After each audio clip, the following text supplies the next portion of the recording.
10th में? Sir हमारा जो मार्कशीट बनेगा वो क्या होगा? मार्कशीट बेटा जैसे मेरी ये भी 10th की मार्कशीट है ना, मैंने अभी तक जितने भी इंटरव्यू दे दिए ना, किसी ने मेरा 10th का मार्कशीट देखा ही नहीं है।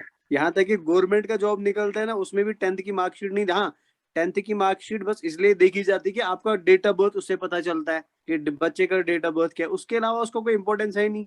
10th के मार्क्स आपको कोई देखते नहीं। और कोई भी मेरिट लिस्ट इंडिया के अंदर बेटा 10th के मार्क्स के बेसिस पे नहीं निकलती है। भले वो क्लास फोर्थ मतलब जो सड़क वड़क साफ करते हैं ना लोग बच्चा, वो भी एक गवर्नमेंट जॉब ही होता है। तो वहां पे भी 12वीं की सर्टिफिकेट देखी जाती है, 10th की नहीं देखी जाती है। तो अब आप अपना टाइम फालतू में बेटा पता नहीं कहाँ कहाँ जाना पड़ेगा, बोर्ड विजिट करना पड़ेगा, फिर आप दोबारा एग्जाम दे दोगे, फिर दोबारा से वो किताबें खोलोगे। उससे बेटर है कि जो मेहनत आप उसमें लगाओगे ना, वो मेहनत इसमें लगाओ जो हम अभी कर रहे हैं। बिकॉज इधर आपका रिजल्ट चाहे लास्ट वाला हो या पहले वाला हो या बीच वाला हो, आप पूरी जिंदगी डॉक्टर कहलाओगे, ये याद रख लेना। आप पूरी जिंदगी ये नहीं कहलाओगे कि इस बच्चे ने 10th में पता नहीं कितने परसेंट मार्क्स लाए थे। और जब आपके खुद के बच्चे हो जाएंगे ना, मेरे को नहीं लगता कि तब 10th का कोई वैल्यू भी होगा, या तब बच्चों को 10th देना भी पड़ता होगा। बिकॉज हमारा एजुकेशन सिस्टम चेंज हो रहा है बेटा। जैसे आपको अभी पता है कि नई एजुकेशन पॉलिसी शुरू हो रही है, तो उसमें तो 10th में तो कुछ है ही नहीं। तो एक टाइम ऐसा आएगा कि लोगों को पता ही नहीं होगा कि कभी 10th भी हुआ करता था। तो इसलिए अपना प्लीज टाइम उसमें वेस्ट मत करिए आप, कि आप अभी बोर्ड घूमेंगे, दोबारा एग्जाम देंगे, फिर अगेन का वेट करेंगे। This is just the waste of time. अपना टाइम अभी नीट के लिए लगा लो, अपनी पूरी मेहनत नीट के लगा, और अपना जी जान नीट के लगा लो बेटा। और मैंने कल कल से मैं क्या देख रहा हूँ, बहुत सारे बच्चे फेसबुक पे अपने मार्क्स चढ़ा रहे हैं। मतलब मैं ये नहीं बोलूंगा कि वो गलत है, बट सीरियसली मेरे को ऐसे बच्चों को देखे ना हंसी आती है कि मतलब इनके लिए 10th ही पूरी दुनिया है, इनके लिए 10th ही पूरी जिंदगी है बेटा। 10th is not important for you. जो रियलिटी में आपके लिए इम्पोर्टेंट है ना, उसके लिए आप अभी तैयारी कर रहे हो, और अपना पूरा फोकस उसी पे लगाओ, अपनी पूरी मेहनत उसी पे लगाओ। बिकॉज इधर आप डॉक्टर बन गए ना, तो मरते समय तक बेटा टैग ऑफ डॉक्टर आपके साथ जाएगा, टैग ऑफ डॉक्टर आपके साथ रहेगा, आपकी फैमिली के साथ रहेगा। चलो वो छोड़ दो, आपकी फैमिली के साथ ये टैग रहेगा कि, और लोग बोलेंगे अरे वो जो फैमिली है ना उनका बच्चा डॉक्टर है, या ये जो बंदा यहाँ से जा रहा है ना इसका बेटा डॉक्टर है, या इसकी बेटी डॉक्टर है। सो उस सेंस में सोचो, अपने दिमाग को ना बस ऐसे मतलब आसाम के लेवल पे मत सोचो बेटा, आप ओवरऑल नेशनल लेवल पे सोचो कि नेशनल लेवल पे बच्चे किसके लिए ज्यादा फोकस्ड है, पेरेंट्स किसके लिए ज्यादा फोकस्ड है, लोग किसके लिए ज्यादा मेहनत करते हैं बच्चा। तो उसके बेसिस पे अपना टारगेट रखो। 10th तो ये तो बेटा आने जाने वाली चीजें हैं, इसका कोई खास इंपॉर्टेंट, बट फिर भी अगर आपको लग रहा है कि आपके लिए 10th इंपॉर्टेंट है, नीट इंपॉर्टेंट नहीं है, then you can go for reexam बेटा। ठीक है ना, तो उसमें मैं कुछ कर नहीं सकता हूँ। चलिए, तो हम अपना आज का क्लास शुरू करते हैं। मेरे को एक बार बता, मैं कैमरा ऑफ कर रहा हूँ, तो मेरे को एक बार बताइए कि हमने लास्ट क्लास में क्या किया था। शाबाश। सर हमने लास्ट स्पंजेस क्लास में की बढ़िया स्पंजेस क्या ये स्पंजेस कंप्लीट हुआ था सर हमारा। ओके ओके, इनको जो भी बंदा है ना, इनको बोलो होस्ट चेंज करने को प्लीज। होस्ट चेंज नहीं हुआ अभी तक। स्पंज हमने खत्म कर दिया ना, स्पंज इज फिनिश्ड। हाँ sir. Yes sir. Yes sir. चलिए ठीक है, ओके, ग्रेट ग्रेट ग्रेट। चलिए चलो, इनको एक बार अगर नंबर है किसी के पास बेटा इनका, चलो मैं ही एक बार कॉल लगा, रुक जाइए।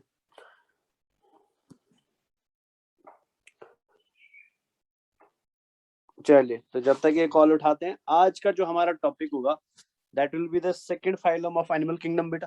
पहला फाइलम हम ऑलरेडी खत्म कर चुके हैं, और मेरे को पूरा भरोसा है आप सब पे, और पूरा ट्रस्ट है आप सब पे कि जितने भी बच्चों ने वो फाइलम पढ़ा है मेरे से, या बाद में जो वीडियोस फॉरवर्ड किए थे उनसे पढ़ा है, तो सारे बच्चों को बेसिस ऑफ क्लासिफिकेशन 110% याद होगा। एंड सारे बच्चों को बेटा फाइलम पोरेफेरा अच्छे से याद होगा।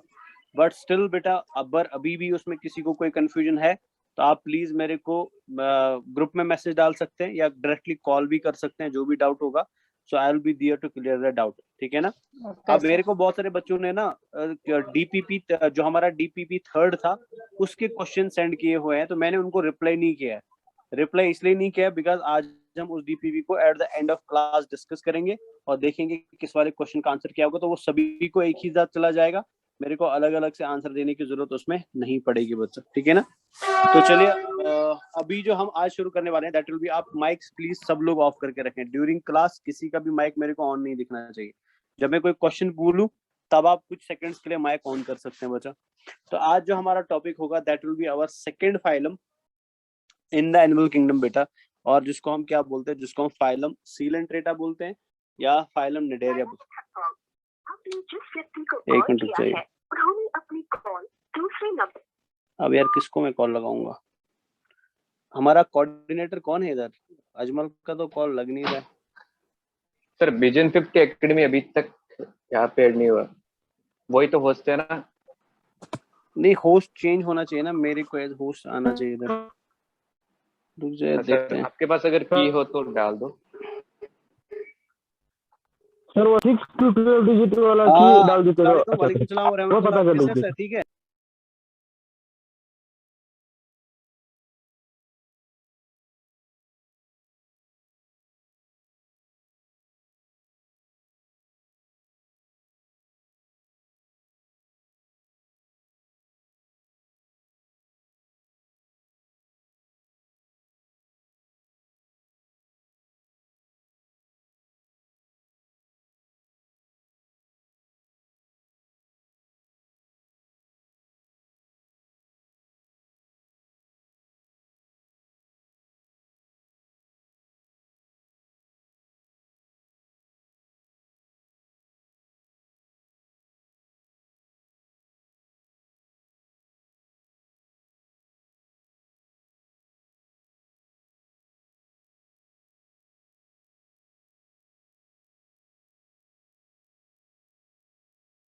चलिए बच्चा, तो हम बात कर रहे थे फाइलम सेकंड की, जो हम आज इंशाल्लाह शुरू करने वाले हैं that will B phylum Cnidaria, जिसको हम क्या बोलते हैं फाइलम सीलेंट्रेटा भी बोलते हैं। तो आप मेरी पहले बातें सुन लेना, जब तक होस्ट चेंज हो जाता है फिर मैं आपको स्क्रीन शेयर करके भी दिखाने की कोशिश करूंगा।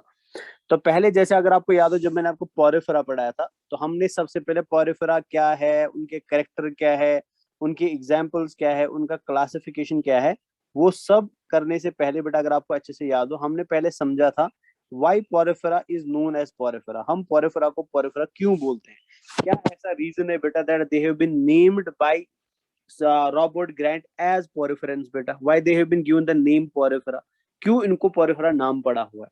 तो सेम कंडीशन में यहाँ पे भी अप्लाई करने वाला हूँ, सेम प्रोसीजर हम यहाँ पे भी अप्लाई करने वाले हैं कि निडेरिया के कैरेक्टर क्या है, सीलेंट्रेटा के कैरेक्टर क्या है, वो हम बाद में देखेंगे। बट सबसे पहले हम समझने की कोशिश करेंगे कि जो फाइल हम पढ़ने वाले हैं निडेरिया या सीलेंट्रेटा है बेटा, इनको सीलेंट्रेटा क्यों बोला जाता है और इनको निडेरिया क्यों बोला जाता है। तो ये हम पहला इंपॉर्टेंट क्वेश्चन देखेंगे और इसका आंसर ढूंढने की कोशिश करेंगे। कि मसला ये है बेटा, बात ये है कि निडेरियंस को जब हम देखेंगे या जब सीलेंट्रेट्स को हम देखेंगे, तो सीलेंट्रेट्स की बॉडी में जैसे पोरिफेरा के अंदर स्पॉन्जोसील होता था, सभी को पता है बेटा स्पॉन्जोसील क्या है, मेरे को दोबारा एक्सप्लेन करने की जरूरत नहीं है।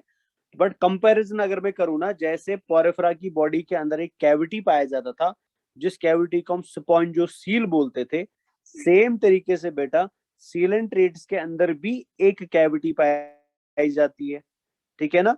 और सीलेंट्रेट्स की जो कैविटी होती है ना, उसको हम बेटा गैस्ट्रोवेस्क्यूलर कैविटी बोलते हैं, नाम याद रख लेना। उस कैविटी को हम गैस्ट्रोवेस्क्यूलर कैविटी बोलते हैं, मैं डायग्राम बाद में दिखाने की कोशिश करूंगा।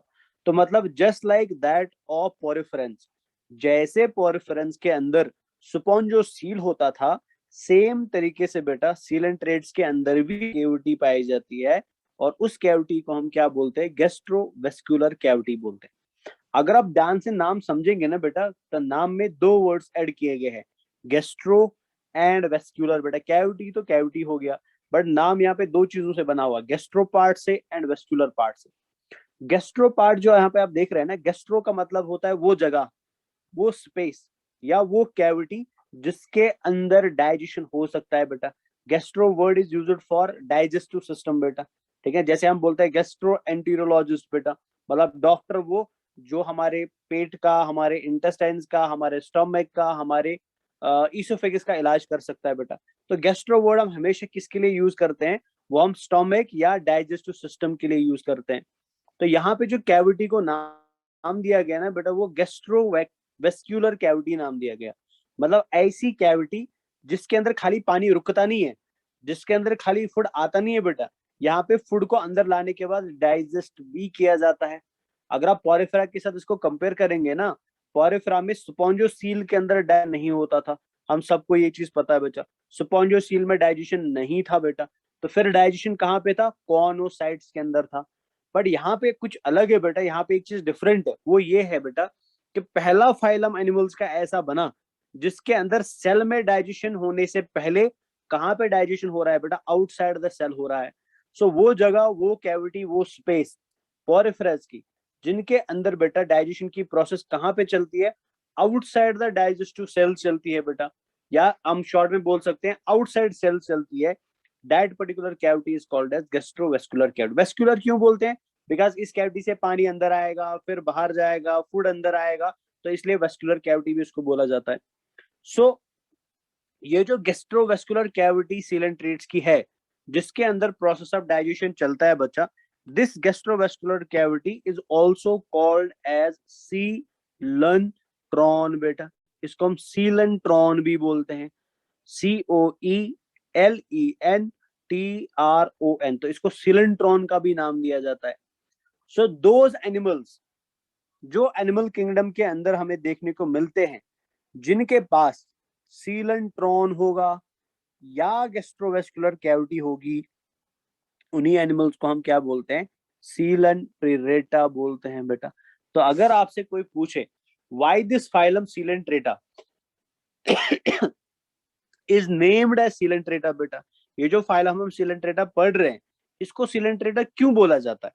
तो रीजन बेटा इसका ये है, या इसको नाम इसलिए सीलंट्रेटा दिया गया है बिकॉज इन एनिमल्स के पास बेटा एक कैविटी पाई जाती है, जिस कैविटी को हम सीलंट्रॉन बोलते हैं।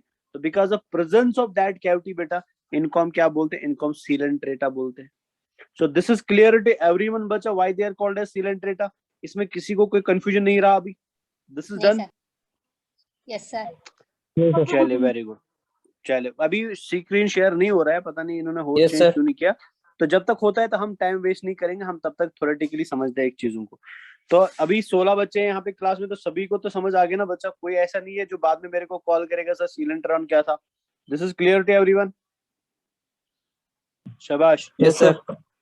Yes sir. चलिए, very good। अब दूसरी चीज, अब मैंने आपको अभी भी बोला बेटा, phylum coelenterata is also called as cnidaria. Very good बेटा, phylum coelenterata is also called as cnidaria. तो अब यहाँ पे क्वेश्चन अराइज होता है कि अगर इनका नाम सीलंट्रेटा है, जो हम सभी को भी समझ आ भी गया बेटा, तो फिर हमें इनको निडेरिया नाम देने की जरूरत क्यों पड़ी? फिर हम इनको निडेरिया क्यों बोलते हैं बेटा? तो इसका भी एक साइंटिफिक रीजन है, इसका भी एक लॉजिकल रीजन है बेटा। और रीजन ये है बच्चा इसका, दैट निडेरियंस इस फाइलम को इसलिए नाम दिया गया बिकॉज इस फाइलम के अंदर जितने भी इंडिविजुअल्स आपको मिलेंगे या जितने भी मेंबर्स आपको मिलेंगे बेटा, हर एक मेंबर की बॉडी के अंदर एक स्पेशल सेल पाया जाता है, एक डिफेंसिव सेल पाया जाता है। डिफेंसिव का मतलब हुआ जो खुद को बचाने के काम आएगा बेटा। जैसे आपके पास मान लो चाकू है और आप चाकू से खुद को बचा सकते हो, तो दैट मीन चाकू इज अ डिफेंसिव टूल बेटा। आपके पास गन है, आप अपने आप को बचा सकते हो बेटा किसी को गन दिखा के, तो that means gun is a defensive tool बेटा। तो ये जो फाइलम हम अभी पढ़ रहे हैं ना, विच इज कॉल्ड एज सीलंट्रेटा, ये सीलंट्रेटा ऐसा फाइलम है बेटा, या ये ऐसे एनिमल्स है जिन्होंने हमारी धरती के ऊपर बेटा, ठीक है ना, हमारे अर्थ के ऊपर पहली बार खुद को डिफेंड करना सीखा बेटा। तो आजकल खुद को बचाने की कोशिश करते हैं। तो ये डिफेंस कहाँ से शुरू हुआ बेटा? ये डिफेंसिव मैकेनिज्म किस में सबसे पहले आया? तो याद रखना बेटा, ये सबसे पहले किस में आया बेटा? सीलंट्रेटा के अंदर आया। अब इनमें वो कौन सी चीज थी या वो कौन सी सेल थी बेटा जिसकी वजह से ये अपने आप को डिफेंड कर सकते हैं? That cell is called as cnidoblast बेटा, CNIDOBLAST। तो याद रखना बच्चा, नाइडोब्लास्ट क्या है, मैं आगे एक्सप्लेन इसको प्रॉपर तरीके से करूंगा, नाइडोब्लास्ट का स्ट्रक्चर कैसा होता है। बट अभी आप इतना याद रख लीजिए कि नाइडोब्लास्ट जो सेल है, ये एक डिफेंसिव सेल है बेटा। इस सेल की वजह से सीलंट्रेट्स खुद को बचा सकते हैं, या किसी मछली को मार सकते हैं, या किसी प्रे को मार सकते हैं बेटा, इस सेल की वजह से। आगे हम इसको देखेंगे डिटेल में। And this cell is called as cnidoblast. So because of presence of cnidoblast बेटा, ठीक है ना, इस पर्टिकुलर फाइलम को हम क्या बोलते हैं, इनको हम निडेरिया बोलते हैं बेटा। तो मतलब निडेरियंस वो एनिमल्स होते हैं जिनकी बॉडी में बेटा आपको क्या मिलेगा, नाइडोब्लास्ट मिलेगा। तो क्लियर हो गया ना बेटा, why this is called as Coelenterata and why this is called as Cnidaria. This is to everyone, इसमें कोई कंफ्यूजन नहीं किसी को। Yes, sir. नो सर, रुक जा, मैं एक बार फिर से कॉल लगा लेता हूँ। नो सर कौन बोल रहा है? Yes yes शबाश।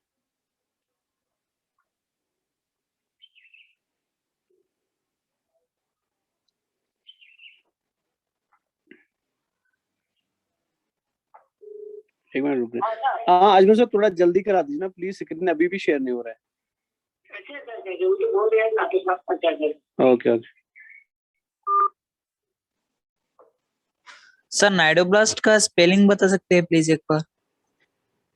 नाइडोब्लास्ट का स्पेलिंग है सी फॉर कैट, CNIDOBLAST।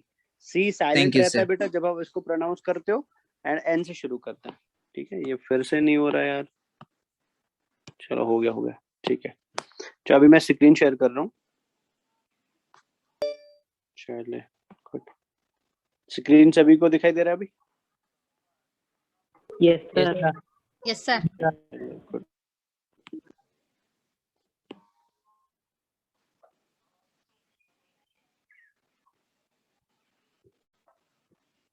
जो और एक बैच चलता है ना उसमें ऑलरेडी सीलेंट्रेट हम फिनिश कर चुके हैं, टीनोफोरा भी फिनिश कर दिया हमने। चलिए, तो यहाँ पे आप कुछ पिक्चर्स देख रहे हैं बेटा, तो these all pictures are members of phylum Coelenterata. तो इनको सीलेंट्रेटा क्यों बोला जाता है वो मैंने आपको बता दिया, इनको निडेरिया क्यों बोला जाता है वो भी मैंने आपको बता दिया, ठीक है ना। अच्छा मेरे को बताइए बेटा, पोरिफेरा जो होते हैं वो एक्वेटिक होते हैं, टेरेस्ट्रियल होते हैं कि एरियल होते हैं? जल्दी जल्दी। Aquatic, sir. Aquatic, Aquatic, mostly sir. Aquatic, Mostly all aquatic. Aquatic, All aquatic, sir. All aquatic बेटा, वेरी गुड, इसी में दिमाग लगाना है। मोस्टली एक्वेटिक और ऑल एक्वेटिक, ठीक है ना। तो ऑल एक्वेटिक होता है बच्चा, बिकॉज सब पानी में रहते हैं। बट अगर मैं आपसे पूछूं बेटा, एक्वेटिक के अंदर जो पोरिफेरेंस होते हैं बेटा, दे आर मोस्टली मैराइन और मोस्टली फ्रेश वाटर बेटा, क्या होता है? Mostly marine, sir. Mostly marine, sir. Very good, mostly marine होते हैं, ठीक है ना। और एक्सेप्शन आपको ऑलरेडी पता है बेटा, स्पॉन्जिला जो क्या होता है, जो फ्रेश वाटर होता है। Yes, sir. सेम चीज बेटा आप कहाँ पे याद रखेंगे? सीलेंट्रेट्स के अंदर याद रखेंगे। जब सीलेंट्रेट्स के हैबिटेट की बात आएगी, ये कहाँ पे रहते हैं, तो याद रख लेना सबसे पहले दे आर एक्वेटिक, ये पानी में रहते हैं। पानी में कहाँ, किस वाले पानी में रहते हैं मोस्टली बेटा? तो ये मैराइन एनवायरनमेंट में रहते हैं मोस्टली बेटा, आपके समंदर के पानी के अंदर देखने को मिलेंगे। लेकिन एक्सेप्शन है इसका बेटा, एक्सेप्शन है बेटा हाइड्रा, ठीक है। हाइड्रा एक सिलेंट्रेट होता है, बहुत बार इसका नाम पहले भी सुना होगा आपने बेटा, हाइड्रा जो क्या होता है, जो एक फ्रेश वाटर सिलेंट्रेट होता है, या कॉमनली बेटा इसको फ्रेश वाटर पॉलिप भी बोला जाता है, ठीक है ना। तो इसमें रटने वाली कोई चीज नहीं है, जो पोरिफेरा में वही यहाँ पे। तो दो एक्सेप्शन है सिलेंट्रेट्स की बेटा, जो फ्रेश वाटर सिलेंट्रेट्स होते हैं। So one is called as Hydra, जो मैं ऑलरेडी बता चुका हूँ, and another is called as बेटा क्रेस्पेडस्क्यूटा बेटा। तो क्रेस्पेडस्क्यूटा जो होता है बेटा, दिस इज अनदर सिलेंट्रेट जो पानी के अंदर मिलेगा, लेकिन किस पानी के अंदर बेटा? फ्रेश वाटर के अंदर। तो ये दो सिलेंट्रेट्स होते हैं जो फ्रेश वाटर में देखने को आपको मिलेंगे। चले और एक बताइए मेरे को, सर वो वर्ड फिर से पोरिफेरा जो लिख होते दीजिए हैं, ना। मैं तो आगे लास्ट में नोट्स में जो- लिखा हुआ है, नोट्स में लिखा हुआ है बच्चा, ठीक है ना। मैं अभी नोट्स Okay, दिखाऊंगा sir. ना आपको, तो नोट्स में लिखा हुआ है। दूसरी चीज मेरे को बताइए, पोरिफेरा सेसाइल होते हैं कि फ्री स्विमिंग होते हैं? जल्दी जल्दी। Sessile, sir.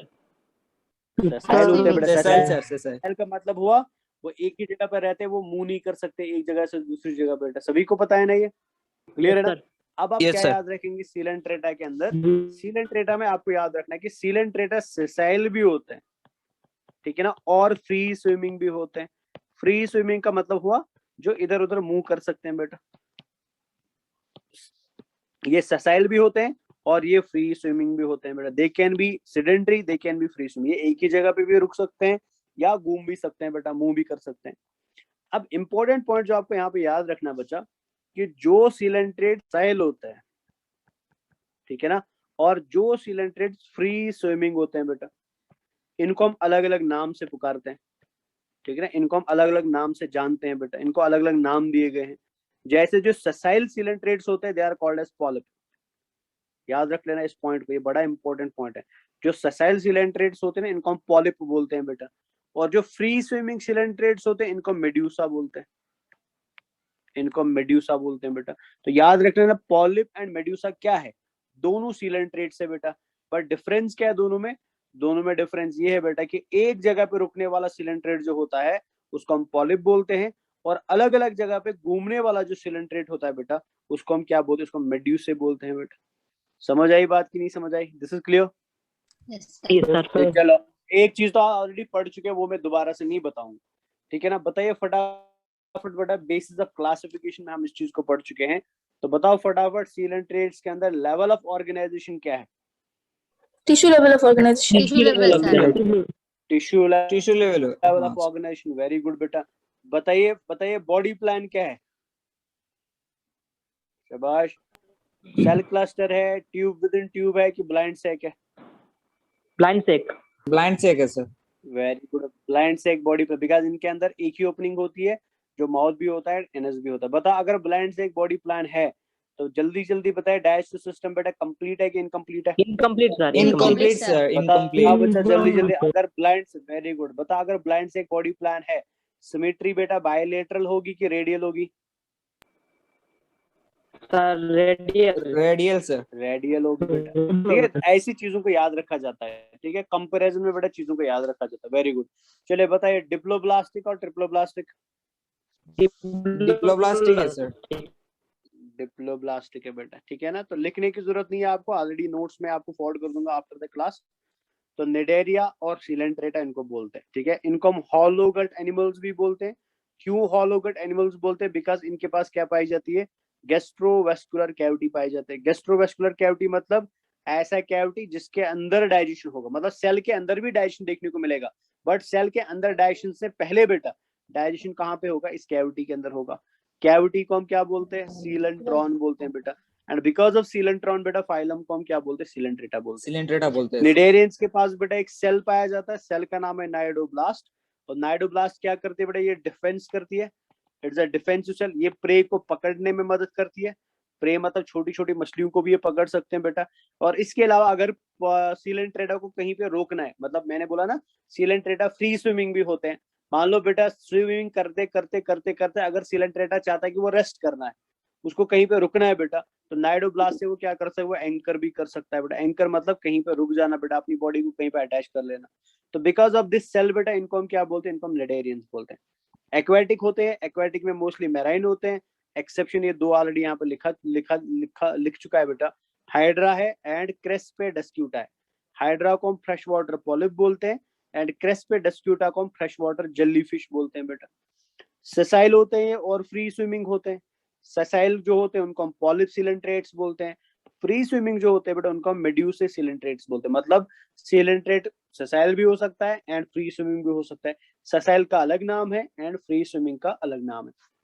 Tissue level organisation होता है, ब्लाइंड से एक बॉडी प्लान होता है, इनकम्प्लीट डाइजेस्टिव ट्रैक्ट होता है, एंड नेचर में क्या होते हैं? They are diploblastic in nature बेटा, ठीक है ना? तो ये आप पिक्चर ऑलरेडी देख चुके हैं बेटा, दीज ऑल आर सिलेंट्रेट्स बेटा, ठीक है? जैसे ये एडेम्सिया होता है, इसको हम एडेम्सिया बोलते हैं बेटा। ये और एक स्पीशीज है बेटा, किसका? एडेम्सिया का। सॉरी, ये जेलीफिश है बेटा, ये स्पीशीज है जेलीफिश का। This is also another species of jellyfish बेटा, और इसको हम फाइसेलिया बोलते हैं। Physalia, Portuguese man of war इसको बोलते हैं। तो ये सब ओवरऑल क्या है बेटा? These all are coelenterates. तो आप देख सकते, देखो पिक्चर में हमेशा आपको क्यों दिखाता हूँ बेटा? बिकॉज आपको थोड़ा आइडिया लगे कि हम किस तरीके के एनिमल को पढ़ना चाहते हैं। जैसे यहाँ पे देखो बेटा, दिस इज पॉलिप बेटा। अब कैसे हमको पता चलता है पॉलिप? बिकॉज नीचे इसकी बॉडी एक जगह पे अटैच्ड रहती है बेटा, और इसको मेड्यूसे बोलते हैं बेटा, बिकॉज ये अलग अलग जगह पे घूम सकता है। ये भी मेड्यूसे ही होता है बेटा, और ये भी मेड्यूसे ही होता है। तो आप देख सकते हैं कलरफुल एनिमल्स है, पानी के अंदर रहने वाले एनिमल्स है। बॉडी में आप देख लीजिए बेटा, ऐसे आपको लाइन दिखाई दे रही है, बॉडी के ऊपर भी मिलती है और बॉडी के नीचे भी मिलती है। अगर पॉलिप है तो ये लाइंस ऊपर के साइड में मिलेंगी। These lines are called as tentacles बेटा, इनको हम टेंटेकल्स बोलते हैं। और अगर मेड्यूसे है तो मेड्यूसे में ये लाइंस नीचे के साइड में मिलेंगी आपको बच्चे। तो ये ओवरऑल आइडिया आपको मिलना चाहिए कि हम एक्चुअल में पढ़ने क्या वाले हैं। तो ये भी आप देख सकते हैं, ये भी सिलेंट्रेट, ये पॉरिफेरा नहीं है बेटा, यार सिलेंट्रेट्स, बट इन सिलेंट्रेट्स को हम कोरल्स बोलते हैं। अब कोरल क्या होता है वो भी हम इंशाल्लाह इसी चैप्टर में थोड़ी देर बाद देखने वाले हैं। तो चलिए शुरू करते हैं हम एनसीईआरटी से। एनसीईआरटी ने क्या बोला है हमको, तो लिखा है बेटा they are aquatic mostly marine. Exception यहाँ पे नहीं लिखा है बट मैंने एक्सेप्शन ऐड कर दिया बेटा। ससाइल और फ्री स्विमिंग होते हैं। ससाइल को हम क्या बोलते हैं ऑलरेडी आपको पता है। फ्री स्विमिंग को हम क्या बोलते हैं ऑलरेडी आपको पता है। एक बार बता दो बच्चा फटाफट, ससाइल को हम क्या बोलते हैं? Polyp. Polyp sir. Very good बेटा, पॉलिप बोलते हैं। एंड फ्री स्विमिंग को हम क्या बोलते हैं? मेडुसा। मेड्यूसा बोलते हैं बेटा। वेरी गुड बच्चा। नेक्स्ट, रेडियली सिमेट्रिकल एनिमल्स होते हैं बेटा, बिकॉज ब्लाइंड से एक बॉडी प्लान है, ऑटोमेटिकली सिमेट्री क्या मिलेगी आपको बेटा? रेडियल सिमेट्री देखने को मिलेगी। अब यहाँ पे ध्यान से देख लिया एनसीईआरटी क्या लिख रहा है, यहाँ पे इंपॉर्टेंट लाइन लिखा हुआ है, the name cnidaria is derived from cnidoblast और नाइडोसाइड बेटा। मतलब इस फाइलम को जो हम नाम निडेरिया दे रहे हैं वो क्यों दे रहे हैं बेटा? बिकॉज ऑफ नाइडोब्लास्ट, या इसका और एक नाम नाइडोसाइड भी होता है। अब ये नाइडोब्लास्ट एंड नाइडोसाइड है क्या? Which contain the stinging capsules, जिनको हम नेमेटोसाइट्स बोलते हैं बेटा, present on the tentacles and the body. अगर मैं ये वाली लाइन पहले थोड़ी देर के लिए हटा दूं, इसको हम भूल जाते थोड़ी देर के लिए बेटा, इसको मैं गायब कर देता हूं। अब आप नॉर्मल लाइन पर, नॉर्मल लाइन क्या लिख रहा है बेटा? The name cnidaria is derived from cnidoblast और cnidocytes present on the tentacles and the body. मतलब ये हुआ कि नाइडोब्लास्ट जो होता है या नाइडोसाइड जो होता है वो दो जगह बेटा सिलेंट्रेट के अंदर देखने को मिलेगा। एक वो टेंटेकल्स के ऊपर देखने को मिलेगा, और टेंटेकल में ऑलरेडी आपको दिखा चुका हूं बेटा टेंटेकल्स कैसी होती है। एंड दूसरा बेटा कहाँ पे मिल सकता है? नॉर्मल बॉडी के ऊपर भी मिल सकता है। और ये क्वेश्चन बेटा एक बार एम्स के अंदर सेम क्वेश्चन पूछा गया था, लोकेशन ऑफ नाइडोब्लास्ट बेटा। हालांकि ये लगता नहीं है क्वेश्चन बन सकता है, बट सेम क्वेश्चन बेटा रिपीटेशन में एकदम कॉपी पेस्ट क्वेश्चन पूछा गया था। The location of cnidoblast in the coelenterates is बेटा, ऑप्शन अलग अलग दिए गए थे बेटा। टेंटेकल्स का ऑप्शन अलग था, बॉडी का ऑप्शन अलग था, बोथ ए एंड बी का ऑप्शन और एक था, नन ऑफ द अबव था बेटा। तो याद रख लेना, एक तो टेंटेकल पे होता है एंड दूसरा बॉडी पे होता है बेटा। तो यही छोटी छोटी लाइंस आपको याद रखनी पड़ती है। बट अगर इस लाइन को मैं छोड़ दूं, मैं इस पे फोकस करूं, यहाँ पे कुछ लिखा हो बेटा, यहाँ पे लिखा हो which contain the stinging capsule और नेमेटोसाइड। मतलब ये है, ये जो नाइडोब्लास्ट है या ये जो नाइडोसाइट है बेटा, इसके अंदर मान लो ये एक सेल है बेटा, मान लीजिए एक बॉक्स है, ऐसे इमेजिन कर लीजिए कि नाइडोब्लास्ट एक बॉक्स है बेटा, ये एक बॉक्स है, ठीक है ना। इस बॉक्स के अंदर बेटा AK-47 है। AK-47 सभी को पता है ना, बड़ा खतरनाक गन होता है बेटा, ठीक है ना। एक गन होता है जिसको हम AK-47 बोलते हैं। तो ये AK-47 से ये क्या कर सकता है बेटा? अगर आप इस AK-47 को डिब्बे से बाहर निकालोगे, आप किसी को मार सकते हो, आप किसी को डरा सकते हो बेटा। तो इमेजिन कर लीजिए कि हमारा सेल जो है वो डिब्बा है, एंड दैट डिब्बा इज कॉल्ड एज नाइडोब्लास्ट और नाइडोसाइट। अब नाइडोब्लास्ट और नाइडोसाइट जो होता है ना बेटा, इसके अंदर और एक इंपॉर्टेंट चीज होती है, इसके अंदर बेटा और एक इंपॉर्टेंट एपरेटस होता है, एक इंपॉर्टेंट स्ट्रक्चर होता है, जिस स्ट्रक्चर को हम क्या बोलते हैं बेटा? नेमेटोसाइट बोलते हैं। और नेमेटोसाइट की प्रॉपर्टी ये है कि ये चुभ सकता है बेटा। चुभ सकता मतलब ये आपकी बॉडी में बेटा प्रिक कर सकता है, या आपकी बॉडी को बाइट कर सकता है, या आपकी बॉडी को चुभ सकता है बेटा, ठीक है ना। और ये आपकी बॉडी के अंदर जहर भी डाल सकता है बेटा, या आपकी बॉडी के अंदर पॉइजन भी डाल सकता है। So this structure is called as nematocyte. तो बहुत आप देख लेना बेटा, अगर आपका कोई स्टूडेंट किसी और कोचिंग में पढ़ रहा है, आप उसको कभी बोलना बच्चा कि नेमेटोसाइट एंड नाइडोब्लास्ट में क्या डिफरेंस है। बहुत सारे बच्चों को नेमेटोसाइट एंड नाइडोब्लास्ट सेम चीज लगती है, बिकॉज उनको प्रॉपर एक्सप्लेनेशन नहीं मिलता है बेटा कि रियलिटी में डिफरेंस क्या है। तो आप क्लियर याद रख लीजिए, नाइडोब्लास्ट अलग चीज है, नेमेटोसाइट अलग चीज है, एंड नेमेटोसिस्ट अलग चीज है। मैं 3 नाम यहाँ पे लिख रहा हूँ। नाइडोब्लास्ट बेटा, नाइडोब्लास्ट अलग चीज है, नेमेटोसाइट अलग चीज है, एंड नेमेटोसिस्ट अलग चीज है बेटा। ये तीनों डिफरेंट है एक दूसरे से, ठीक है ना। अब क्या डिफरेंस है इनमें वो हम समझने की कोशिश करते हैं पहले। हाँ यस यस, बोलो बोलो सर। सॉरी सर, नमाज का जी जी, टाइम हो बोले गया। जल्दी। उसमें मैं क्या कर सकता हूँ बेटा? मुसलमान मैं भी हूँ, मेरी भी नमाज है बच्चा, खाली आपकी नहीं है। आप क्लास लेफ्ट करना चाहते हो, आप लीव कर सकते हैं बेटा, उसमें मैं कभी रोक नहीं सकता आप, ठीक है ओके बेटा। जी सर, शुक्रिया। उसमें कोई मेरी तरफ से रेस्ट्रिक्शन नहीं है, ठीक है ना। Welcome welcome. चलिए तो अब हम क्या करते हैं बेटा, सबसे पहले समझ लेते हैं इस डायग्राम को फोकस करना। सबसे पहले हम समझ लेते हैं बेटा कि नेमेटोसाइट क्या है, नेमेटोसिस्ट क्या है, एंड नाइडोब्लास्ट क्या है बेटा, और तीनों का आपस में क्या रिलेशनशिप है वो भी समझने की कोशिश करते हैं। तो पहले तो आप इधर ध्यान से देख लीजिए बेटा, जहां जहां से मैं हाईलाइट करूंगा आप ध्यान से देखते रहना। ये जो एरिया मैं हाईलाइट कर रहा हूँ ना बच्चा, ये पूरा एरिया बेटा, जहां जहां से आप हाईलाइट कर रहे हो, देख रहे हैं मैं इस चीज को हाईलाइट कर रहा हूँ, दिस होल स्ट्रक्चर बेटा, जहां जहां से ये हाईलाइटेड है, दिस होल स्ट्रक्चर बेटा here, this is called as cnidoblast, इसको हम नाइडोब्लास्ट बोलते हैं। तो मतलब ये पूरा स्ट्रक्चर नाइडोब्लास्ट कहलाता है, ठीक है ना बच्चा। अब नाइडोब्लास्ट के अंदर आप ध्यान से देखेंगे, ये वाला पार्ट में जो अभी हाईलाइट कर रहा हूँ बेटा, और ये दागा जैसा दिखाई दे रहा है, अंदर से कुछ दागा जैसा लगा हुआ है, दिस पार्ट बेटा, अगर मैं इसको बाहर निकाल दूं ना सेल से, तो ये मैंने इसको बाहर निकाल दिया सेल से बेटा, अब ये बाहर आ गया। अब ये पार्ट जो आप यहाँ पे देख रहे हैं, ये पूरा स्ट्रक्चर इधर से बेटा जो मैं हाईलाइट कर रहा हूँ, ये पूरा एरिया जो आप देख रहे हैं, पूरा स्ट्रक्चर देख रहे हैं, this is called as nematocyte बेटा, इसको हम नेमेटोसाइट बोलते हैं। ये नेमेटोसाइट हो गया। तो मतलब नेमेटोसाइट एंड नाइडोब्लास्ट में क्या लेना देना आपस में। नेमेटोसाइट बेटा एक स्ट्रक्चर है जो रहता है एक सेल के अंदर, जिस सेल को हम क्या बोलते हैं, जिसको हम नाइडोब्लास्ट बोलते हैं। तो मतलब नाइडोब्लास्ट इज अ डिब्बा, नाइडोब्लास्ट इज अ बॉक्स, जिस बॉक्स के अंदर बेटा एक डिफेंसिव स्ट्रक्चर रह रहा है, जिस बॉक्स के अंदर एक खतरनाक चीज रह रही है, एक डेंजरस चीज रह रही है, और उस डेंजरस स्ट्रक्चर को हम क्या बोलते हैं, जो यहाँ पे है बेटा, this dangerous structure is called as nematocyte बेटा। अगर आप ध्यान से देख सकते हैं बेटा, नेमेटोसाइट में यहाँ पे पॉइंटेड एरिया है और ये पॉइंटेड स्ट्रक्चर से बेटा, तो ये जब किसी को शूट करता है ना, तो शूट करने के टाइम पे यही पार्ट क्या करता है बेटा, चुभ जाता है, यही बेटा स्प्रिक करता है। इस वजह से इसको हम क्या बोलते हैं, इसको हम बेटा स्टिंगिंग कैप्सूल बोलते हैं। सो दिस स्टिंगिंग कैप्सूल बेटा, जो चुभने वाला कैप्सूल है, दिस इज कॉल्ड एज नेमेटोसाइट, इसको हम नेमेटोसाइट बोलते हैं। बात समझ आ रही मैं क्या कह रहा हूँ बच्चा? सर क्लियर फिर हो से रहा है कि नहीं हो एक्सप्लेन रहा? कीजिए ना सर। फिर से मैं एक्सप्लेन कर रहा हूँ बच्चा, ये पहले ये तो समझ आ गया ना, नाइडोब्लास्ट क्या है या नाइडोसाइट क्या है, वो तो समझ आ गया यस सर। है ना। This whole cell is called as cnidoblast, इसको हम नाइडोब्लास्ट बोलते हैं। मैंने आपको पहले ही बोला था बेटा, नाइडोब्लास्ट क्या है बेटा, एक डिफेंसिव सेल है, ठीक है ना। ये मतलब दूसरे को डराने के लिए ये सेल रखी गई है, या प्रे को पकड़ने के लिए, मतलब अगर कोई मछली खाना चाहता है सिलेंट्रेट बेटा, तो उस मछली को पकड़ने के लिए ये स्ट्रक्चर रखा गया है, या शॉर्ट में बेटा डिफेंस एंड ऑफेंस के लिए ये स्ट्रक्चर रखा गया है। तो ये स्ट्रक्चर बेटा, जब मान लीजिए ये एक पॉरिफेरा है, फॉर एग्जाम्पल ये एक सिलेंट्रेट है बेटा, आप इस सिलेंट्रेट को छेड़ रहे हो, ठीक है ना, आप इसको बार बार छेड़ रहे हो, या इस सिलेंट्रेट के आसपास में बेटा कोई मछली घूम रही है, तो इस मछली को पकड़ने के लिए या किसी बेटा प्रेडेटर को भगाने के लिए क्या किया जाता है, इस डिफेंसिव स्ट्रक्चर को नाइडोब्लास्ट से बाहर निकाला जाता है। तो जो स्ट्रक्चर नाइडोब्लास्ट से बाहर आता है ना, ये वाला स्ट्रक्चर बेटा जिसको मैं हाईलाइट कर रहा हूँ, दिस डिफेंसिव स्ट्रक्चर बेटा, ये वाला स्ट्रक्चर, इस सेल को छोड़ दो, जो नीचे पर्पल कलर में सेल बना हुआ उसको छोड़ दीजिए आप बेटा, जो ये वाला कलरफुल आपको स्ट्रक्चर दिखाई दे रहा है ना, इसको हम नेमेटोसाइट बोलते हैं बेटा, this is called as नेमेटोसाइट।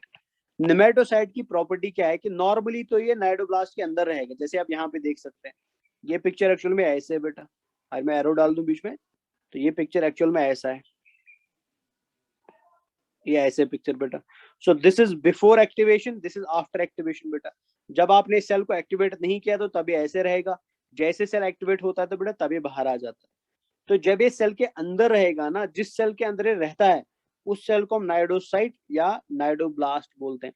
But जब ये सेल एक्टिवेट होती है, एक्टिवेट कैसे हो जाएगी, मान लो फॉर एग्जाम्पल प्रेडेटर इसको खाने के लिए आया बेटा, या कोई प्रे बाहर से घूम रहा है, प्रेडेटर मतलब जो इसको मार सकता है, प्रे मतलब जिसको ये मार सकता है बेटा। तो दोनों के कंडीशंस में क्या होता है कि इस सेल को एक्टिवेट किया जाता है, और कैसे एक्टिवेट किया जाता है वो भी मैं थोड़ी देर में बताऊंगा। लेकिन जब ये सेल एक्टिवेट हो जाती है ना, एक्टिवेट होने के बाद बेटा ये अपने अंदर से बाहर एक स्ट्रक्चर निकालती है, तो ये वो स्ट्रक्चर है जो बाहर आ रहा है बेटा, दिस इज द स्ट्रक्चर जो बाहर आ रहा है, and this structure is called as, इसी को हम क्या बोलते हैं बेटा, नेमेटोसाइट बोलते हैं। समझ आया बच्चा मेरा कि नहीं समझ आया? नेमेटोसाइट क्या है, एक्टिवेट कौन उस पे करता मैं है अभी सर? आऊंगा, पहले मैं स्ट्रक्चर कंप्लीट करूंगा फिर मैं बताऊंगा एक्टिवेट कौन करता है ऐसा बेटा, सर उस ये पे भी मैं समझ अभी गया, थोड़ी देर में लेकिन जाऊंगा। पहले लेकिन स्ट्रक्चर क्लियर हो गया? हाँ सर। चलो यस अब सर। इधर देख लीजिए, अब मैं कुछ और चीज इसमें ऐड करने वाला हूँ जो इम्पोर्टेंट है बच्चा, ठीक है ना। पहले इधर भी आप देख सकते हैं, मैंने ऑलरेडी पिक्चर ड्रॉ किया था, इधर आप देख लीजिए बच्चा, ये देख लीजिए, तो ये जो अंदर से आप देख रहे हैं ना ग्रीन कलर में जो बना हुआ बच्चा, so this green colour structure is called as nematocyte. ये जो ब्लैक में बना हुआ बेटा ये वाला स्ट्रक्चर इधर से, this is called as cnidoblast. अब ध्यान से देख लीजिए इधर नाइडोब्लास्ट के ऊपर बेटा, अगर आप इधर भी देखेंगे एक्चुअल डायग्राम में, ये देख लीजिए नाइडोब्लास्ट के ऊपर बेटा यहाँ पे एक पॉइंटेड स्ट्रक्चर दिखाई दे रहा है आपको, ये वाला जिसको मैं हाईलाइट कर रहा हूँ, जिसको हम नाइडोसिल बोलते हैं बेटा। दिख रहा है ना, ये नाइडोब्लास्ट थी बेटा, ये नाइडोब्लास्ट थी इधर से। अब नाइडोब्लास्ट के ऊपर देख लीजिए यहाँ पे ये पॉइंटेड स्ट्रक्चर है, और इस पॉइंटेड स्ट्रक्चर को हम क्या बोलते हैं, नाइडोसिल बोलते हैं। और नाइडोसिल क्या होता है बच्चा, this is a sensory structure बेटा, ये एक सेंसरी स्ट्रक्चर होता है। सेंसरी स्ट्रक्चर का मतलब हुआ ये सेंस कर सकता है चीजों को बेटा, ये महसूस कर सकता है चीजों को। तो महसूस करने का मतलब ये हुआ कि मान लीजिए फॉर एग्जांपल सीलेंट रेट के आसपास कोई मछली घूम रही है, ठीक है ना, कोई मछली घूम रही है बेटा, छोटी सी एक मछली घूम रही है। अब इस मछली की मूवमेंट को कौन सेंस करेगा, नाइडोसिल सेंस करेगा बेटा। अब जैसे नाइडोसिल इस मूवमेंट को सेंस है, नाइडोसिल क्या करता है बेटा, ये एक एंजाइम को रिलीज करता है, ठीक है ना, जो आप अभी बता रहे थे ना बेटा कैसे काम करता है, वही मैं समझा रहा हूँ भैया। तो ये एक एंजाइम को रिलीज करता है बच्चा, that enzyme is called as glutathione peroxidase. Enzyme को हम नाम देते हैं ग्लूटाथिओन पेरऑक्सीडेज एंजाइम, ठीक है ना। किसने इसको रिलीज किया, नाइडोसिल ने इसको रिलीज किया।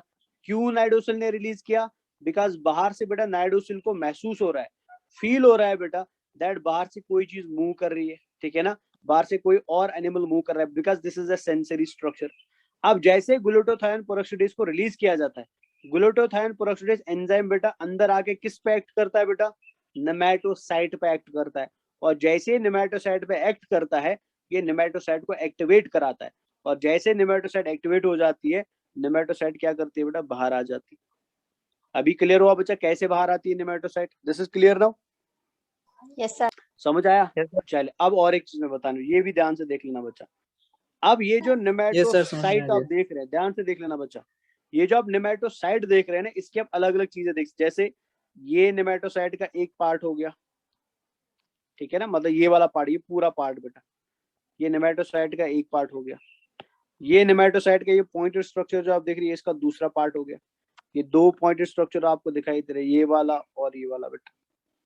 ये नेमेटोसाइट का तीसरा पार्ट हो गया, छोटे छोटे लाइन जो दिखाई दे रही है, ये नेमेटोसाइट का और एक पार्ट हो गया बेटा, ठीक है ना। और इसके अलावा ये लंबा सा धागा दिखाई दे रहा है, ये और एक पार्ट हो गया। अब मैं ये पार्ट की लेबलिंग आपको क्यों बता रहा हूँ, बिकॉज आपकी एनसीईआरटी में नेमेटोसाइट का पिक्चर दिया हुआ है। अगर आप देखेंगे एनसीईआरटी खोल के, वहां पे नेमेटोसाइट का डायग्राम दिया गया है, और अगर डायग्राम है बेटा तो एग्जामिनर कल आपको इसकी लेबलिंग पूछ सकता है, कोई भरोसा है नहीं एग्जामिनर पे, तो लेबलिंग आपको याद रखना पड़ेगा। पहले मेरे को बताइए बेटा, ये जो पर्पल कलर में स्ट्रक्चर है, इसको हम क्या बोलते हैं, पहले तो ये बताओ फटाफट। This is called as cnidoblast. Cnidoblast जो ये वाला स्ट्रक्चर जो है बेटा, जो बाहर आपको दिखाई दे रहा है, ये सारा स्ट्रक्चर क्या बोलते हैं, नेमेटोसाइट। नेमेटोसाइट है ना। अब ध्यान से देख लेना बेटा, नेमेटोसाइट का ये वाला हिस्सा, नेमेटोसाइट में ये वाला पार्ट जो आप देख रहे हैं ना, दिस पार्ट बेटा, नेमेटोसाइट का ये वाला हिस्सा, this is called as nematocyst बेटा, याद रख लेना। इस पार्ट को हम क्या बोलते हैं, इसको हम नेमेटोसिस्ट बोलते हैं। This is called as nematocyst बेटा। तो याद रख लेना नेमेटोसाइट नेमेटोसिस्ट में क्या डिफरेंस है। क्लियरली अभी आपको डिफरेंस पता चल रहा है बेटा कि the whole stinging apparatus is called as nematocyte, but the first basic part of nematocyte is called as nematocyst बेटा, ठीक है ना। अब ये जो आपको पॉइंटेड स्ट्रक्चर दिखाई दे रहे हैं, they are called as barbs, इनको हम बार्ब बोलते हैं बेटा। ये जो बहुत सारे छोटे छोटे स्ट्रक्चर दिखाई दे रहे हैं, they are called as barbicules, इनको हम बारबिक्यूल्स बोलते हैं बेटा। ये जो थ्रेड दिखाई दे रहा है, this is called as thread, इसको हम थ्रेड ही बोलते हैं। ये जो धागा दिखाई दे रहा है, this is called as thread, मैशिंग क्लास में this is called as thread बेटा, ठीक है ना। एक तो यहाँ पे ऑलरेडी हाईलाइटेड है, दिस इज कॉल्ड एज, ये जो नीचे दिखाई दे रहा है ना ये पार्ट्स बेटा, दिस इज कॉल्ड एज ओपेरिकुलम बेटा। इस पार्ट को हम क्या नाम देते हैं, ओपेरिकुलम नाम देते हैं। इसके अलावा और एक स्ट्रक्चर यहाँ पे देखने को मिलता है जो अभी शो नहीं हो रहा है यहाँ पे, बट फिर भी मैं आपको दिखाऊंगा बच्चा। यहाँ पे यहाँ पे आपको एक कॉइल लाइक स्ट्रक्चर दिखाई देगा, ऐसे सेल के अंदर पाया जाता है। दिस कॉइल्ड स्ट्रक्चर बेटा, this is called as lasso, this is called as lasso बेटा। और इसके अलावा बेटा यहाँ पे आपको कुछ ऐसे स्ट्रिप्स दिखाई देती है, ऐसे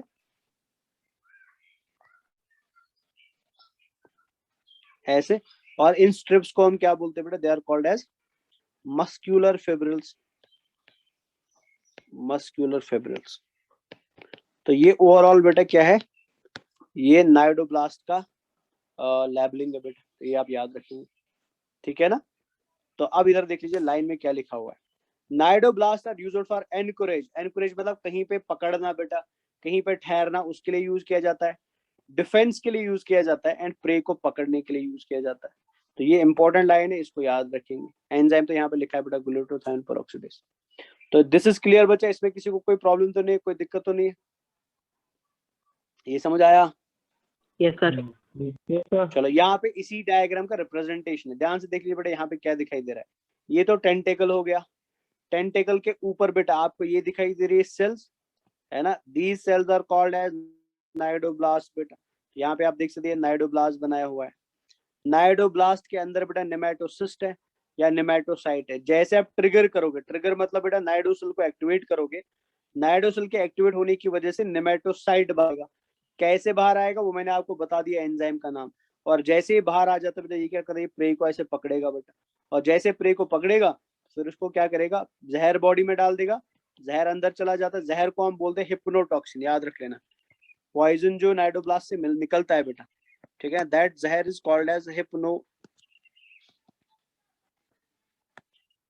उसको हम हिप्नोटॉक्सिन बोलते हैं बेटा। और हिप्नोटॉक्सिन क्या करता है बेटा, प्रे को पैरालाइज करता है। प्रे को मतलब उसकी बॉडी एकदम जम जाती है, एक जगह बेटा अटक जाती है, फिर उसको आराम से क्या कर सकता है, खा सकता है बच्चा। तो यहाँ पे भी ये डायग्राम है एनसीईआरटी का, and this is important for exam. NCERT अगर पूछता है आपको डायग्राम, तो यही वाली डायग्राम पूछेगा, एग्जाम के लिए इंपॉर्टेंट है। तो यहाँ पे आप देख सकते हैं, this is lasso, this are muscular fibrils, this is nematocyst, this is cnidocil, this is barb, this is thread, this is barbicule बेटा, और ये न्यूक्लियस है, यहाँ पे ये न्यूक्लियस है, ये भी याद रख लीजिएगा। समझ आया, यहाँ तक क्लियर हो गया? Yes, sir. Yes, sir. चलिए गुड। तो इजी है बच्चा ये, ठीक है, सिलेंट्रेट एंड टिनोफोरा सबसे इजी है, इसको समझने में ज्यादा दिक्कत नहीं होगा आपको। चले, निडेरियंस एग्जिबिट टिश्यू, मैंने आपको याद है, मैंने जब आपको बेसिस ऑफ क्लासिफिकेशन पढ़ाया था तभी मैंने आपको बोला था, जो बच्चा बेसिस ऑफ क्लासिफिकेशन अच्छे से पढ़ेगा ना, मान लो बेटा उसका आधा एनिमल किंगडम क्लियर हो गया।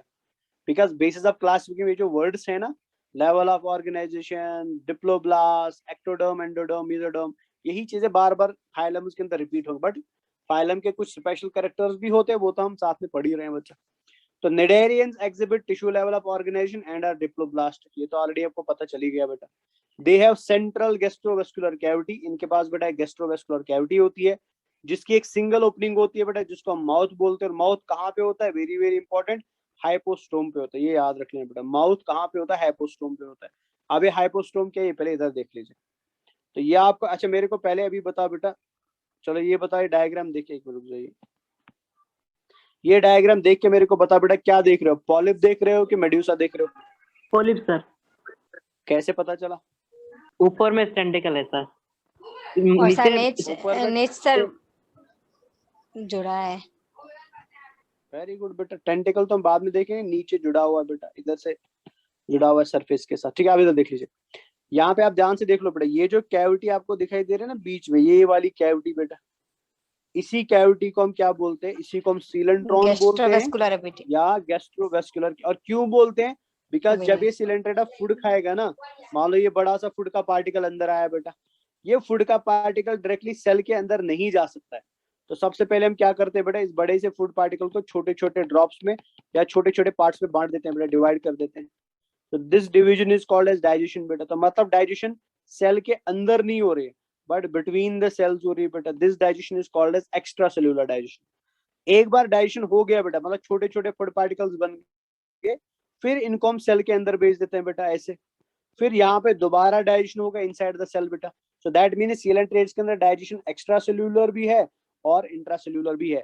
सेल के अंदर भी डाइजेशन होता है, सेल के बाहर भी डाइजेशन, बट सबसे पहले कौन सा डाइजेशन होगा, एक्स्ट्रा सेल्यूलर होगा कि इंट्रा सेल्यूलर होगा, ये बताओ। Extra cellular Extra sir. cellular. But पहले एक्स्ट्रा सेल्यूलर होता है और फिर बाद में इंट्रा सेल्यूलर होता है। अब ये कैविटी जो है ना बेटा, ये स्पॉन्जोसेल की तरह नॉर्मल कैविटी नहीं है, ये एक डाइजेस्टिव कैविटी है बेटा। This digestive cavity is called as गैस्ट्रोवेस्टिटी और सीलेंट्रॉन। ये तो पहली चीज होगी। दूसरी चीज, अगर आप इस कैविटी को देखोगे, इसमें खाली एक ही ओपनिंग है बेटा, सिंगल ओपनिंग है। यहाँ से कोई ओपनिंग नहीं है, इधर से कोई ओपनिंग नहीं है बेटा, इधर से कोई ओपनिंग नहीं, यहाँ पे आप देख सकते हैं बंद है, यहाँ पे भी बेटा, तो सिंगल ओपनिंग है। सो दिस सिंगल ओपनिंग जो यहाँ पे आप देख रहे हैं, this is called as mouth बेटा। अब माउथ कहाँ पे है, तो माउथ बेटा इस एरिया में आपको दिखाई दे रहा है। अगर मैं इसको हाईलाइट कर दूं, ये एरिया में बेटा आपको इधर माउथ दिखाई दे रहा है, इस पॉइंट पे आपको माउथ दिखाई दे रहा है। दिस होल एरिया बेटा इज कॉल्ड एज हाइपोस्टोम। इस पूरे एरिया को हम क्या नाम देते हैं, इसको हम हाइपोस्टोम बोलते हैं बेटा। बच्चा मेरा बात समझ आया कि नहीं समझ आया, हाइपोस्टोम क्या होता है? तो हाइपोस्टोम बेटा वो एरिया, वो जी पूरा सर। जगह होता है बेटा जिस जगह में क्या मिलने वाला है, माउथ मिलने वाला है। क्लियर हुई बात? अब आप ये भी याद रखना, हाइपोस्टोम ही क्यों इसको बोला जाता है। हाइपो मतलब होता है नीचे बेटा, हाइपो मतलब ऊपर होता है कि नीचे होता है बेटा, हाइपो मतलब बिलो, बिलो मतलब नीचे बेटा। स्टोम का मतलब होता है टेंटेकल बेटा, स्टोम मीन्स टेंटेकल। तो मतलब mouth is below the tentacles बेटा, माउथ टेंटिकल्स के नीचे है, इसलिए इस एरिया को हम क्या बोलते हैं, हाइपोस्टोम बोलते हैं बेटा। तो ये पूरे टेंटिकल्स के नीचे होता है, इसके ऊपर टेंटिकल्स होती है बेटा, इस वजह से this area is called as hypostome. बात समझ आया बच्चा कि नहीं समझ आया? क्लियर हुआ? Yes, sir. जल्दी Yes, जल्दी sir. Yes sir. चल। तो Yes, क्या लिखा था sir. यहाँ पे, they have central gastrovascular cavity, इनकी बॉडी के सेंटर में बेटा गैस्ट्रोवेस्कुलर कैविटी मिलती है। This is also called a coelenteron with single opening, जिसकी एक अकेली ओपनिंग होती है, उस ओपनिंग को हम माउथ बोलते हैं। और माउथ कहाँ पे होता है, वो हाइपोस्टोम पे होता है। तो प्लीज कंफ्यूज मत होना, ये पूरा एरिया हाइपोस्टोम कहलाता है। जैसे यहाँ पे आप देखेंगे बेटा, this whole area will be called as hypostome, और माउथ इसके ऊपर ही देखने को मिलेगा। Digestion is extracellular and intracellular बेटा, डाइजेशन एक्स्ट्रा सेल्यूलर भी होती है और इंट्रा सेल्यूलर भी होती है, सेल के बाहर भी होगी और सेल के अंदर भी होगी बच्चा। तो यहाँ तक आई होप सभी को क्लियर हो गया, यहाँ तक किसी को कोई कंफ्यूजन या कोई टेंशन नहीं है। तो फिर हम इस पे देख लेते हैं बेटा, इसको थोड़ा मैं हाईलाइट कर देता हूँ, पहले मैं रब कर देता हूँ इसे। यहाँ पे आपको दो डायग्राम्स दिखाई दे रहे हैं, ठीक है ना, एक तो ये वाला डायग्राम दिखाई दे रहा है, एक तो ये वाला डायग्राम दिखाई दे रहा है। अब इन डायग्राम्स को हम अलग अलग नाम से जानते हैं बेटा, जैसे मैं नाम लिख देता हूँ बेटा पहले, this is called as medusae,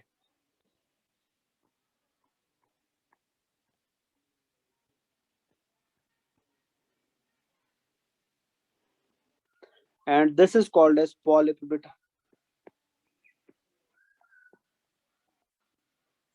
this is called as polyp. तो पहले तो कुछ जनरल चीजें आप याद रखेंगे मेड्यूसे के बारे में एंड पॉलिप के बारे में, और एग्जाम के लिए बहुत बहुत बहुत ज्यादा इंपॉर्टेंट है। तो याद रखना है सबसे पहले आपको बच्चा कि पॉलिप जो होता है, पॉलिप सेसाइल होता है कि फ्री स्विमिंग होता है? इसका आंसर आप खुद ही कर दो, सेसाइल और फ्री Sessile. स्विमिंग बेटा। Sessile, sir. सेसाइल। तो यहाँ पे लिख देता है सेसाइल, है ना। मेड्यूसे बेटा सेसाइल और फ्री स्विमिंग? Swimming, sir.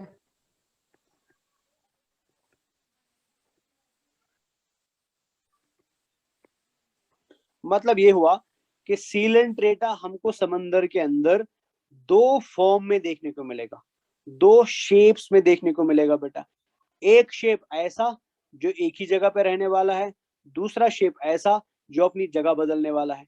वो सीलेंट्रेटा बेटा जो एक ही जगह पे रुका रहता है, जो अपनी जिंदगी के सारे काम बेटा एक ही जगह पर रुक के करता है, उसको हम पॉलिप बोलते हैं। और वो सीलेंट्रेटा जो अपनी जगह बदल सकता है, जो एक जगह से दूसरी जगह मूव कर सकता है बेटा, उसको हम क्या बोलते हैं, उसको हम मेड्यूसे बोलते हैं। पहले तो आप ये पॉइंट याद रखेंगे। दूसरा पॉइंट मेरे को बताइए बच्चा, देख के मेरे को बताइए, पॉलिप का माउथ किस साइड में है, ऊपर और नीचे? मेड्यूसा का माउथ किस साइड में है, ऊपर और नीचे बेटा? जल्दी बताइए।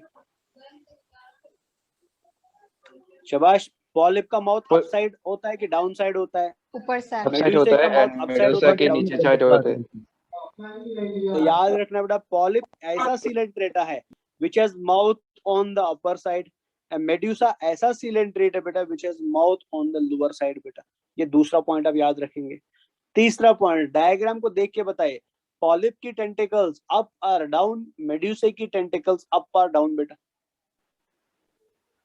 पॉलिप के अप जल्दी एंड जल्दी। मेडुसा के डाउन। यानी याद रखना, पॉलिप एक ऐसा सिलेंट्रेट है जिसकी टेंटिकल्स ऊपर के साइड में होती है, एंड मेड्यूसा एक ऐसा सिलेंट्रेट है बेटा जिसकी टेंटिकल्स नीचे के साइड में होती है। आप समझ रहे हैं मैं क्या कह रहा हूँ बच्चा?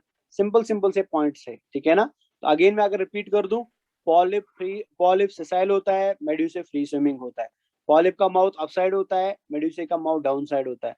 पॉलिप की टेंटिकल्स अपसाइड होती है, मेड्यूसा की टेंटिकल्स डाउन साइड होती है। और एक चीज अगर आप देखेंगे बेटा, पॉलिप को अगर आप देखेंगे ना ओवरऑल, ये सिलेंड्रिकल इन शेप है बेटा, मतलब इस प्रकार का है, सिलेंडर के समान है बेटा, सिलेंड्रिकल इन शेप है। लेकिन मेड्यूसा को अगर आप देखोगे बेटा, ये अम्ब्रेला के जैसे दिखता है, ऐसे अम्ब्रेला होती है ना हमारे घर में, ये अम्ब्रेला होती है ऐसे बेटा, तो मेड्यूसा अम्ब्रेला शेप्ड होता है। तो पॉलिप क्या होता है बेटा? सिलेंड्रिकल इन शेप होता है। और मेड्यूसा क्या होता है बेटा? मेड्यूसा अम्ब्रेला शेप्ड होता है। समझ आ रहा है बच्चे क्या बता रहा हूं मैं? क्लियर हो रहा है चीज? Yes sir.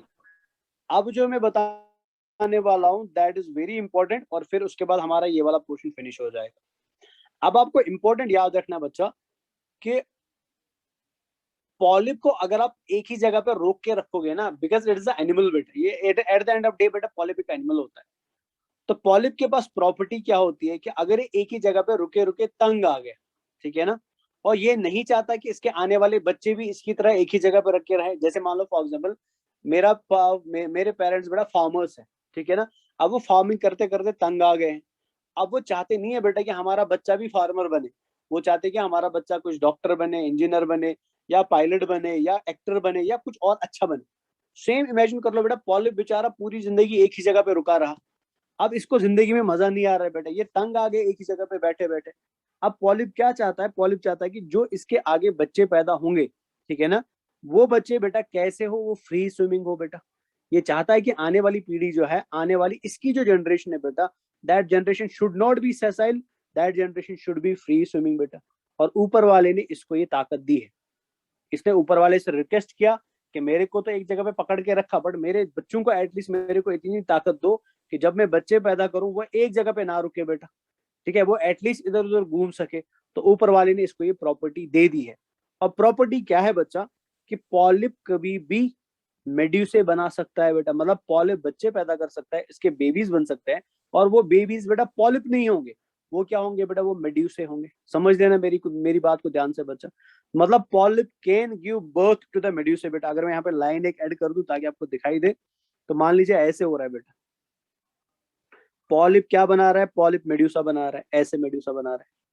अब मेड्यूसा जो है बेटा, मान लो कोई बच्चा मेड्यूसा था, अब वो जिंदगी भर भटकता रहा बेटा, कभी इधर कभी उधर, कभी 10th पास किया और अच्छे मार्क्स लाए और खुश हो गया।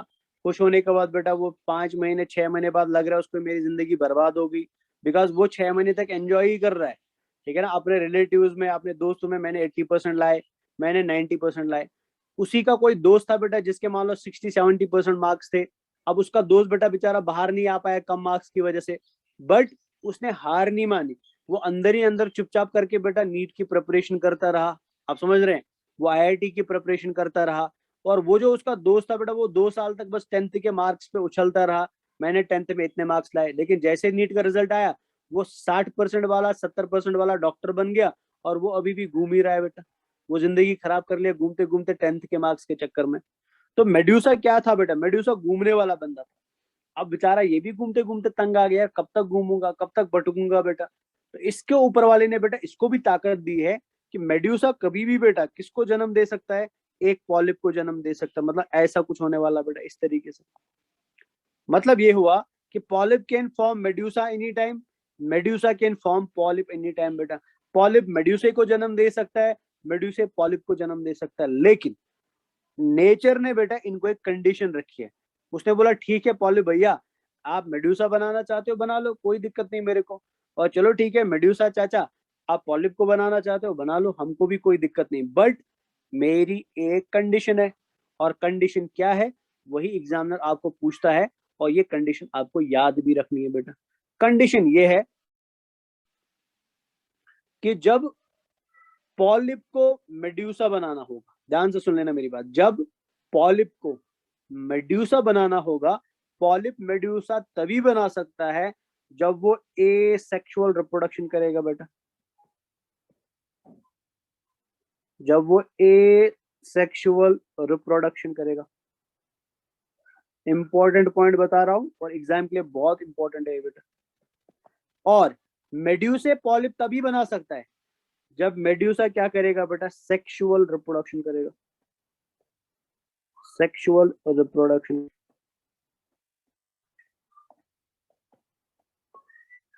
मतलब ये हुआ polyp can produce medusa through asexual reproduction, medusa can produce polyp through sexual reproduction बेटा। मतलब medusa is a result of asexual reproduction and polyp is a result of sexual reproduction बेटा। समझ आ रही नहीं मैं क्या बता रहा हूँ? मैं बता रहा हूँ मेड्यूसा रिजल्ट है किसका, एसेक्सुअल रिप्रोडक्शन का, बट मेड्यूसा खुद क्या कर रहा है, सेक्सुअल रिप्रोडक्शन कर रहा है। एंड पॉलिप रिजल्ट किसका है बेटा, सेक्सुअल रिप्रोडक्शन का, लेकिन खुद वो क्या कर रहा है, खुद वो एसेक्सुअल रिप्रोडक्शन कर रहा है। बात समझ आ रही कि नहीं समझ आ रही? बच्चा समझ आ रहा है क्या बता रहा हूँ? Yes Very sir, good. समझ अब आ रहा है। लास्ट पॉइंट में बता रहा हूँ और इधर मैं खत्म करूंगा बेटा इसे। और पॉइंट ये है, थोड़ा मैं इसको अच्छे कलर से ऐड कर देता हूँ ताकि आपको याद रहे। पिंक कलर करते हैं, लड़कियों का पसंदीदा कलर बेटा, ठीक है ना? तो याद रखना है बच्चा, this conversion of polyp generation to medusa generation और मेड्यूसा जनरेशन टू जनरेशन बेटा, this conversion is known as alternation of generation बेटा। और ये एग्जाम का क्वेश्चन है बेटा, अल्टरनेशन ऑफ जनरेशन बेटा, अल्टरनेशन ऑफ जनरेशन इसे बोलते हैं। या अगर आपको ये अच्छा नहीं लग रहा है, याद रखना this is called as metagenesis बेटा।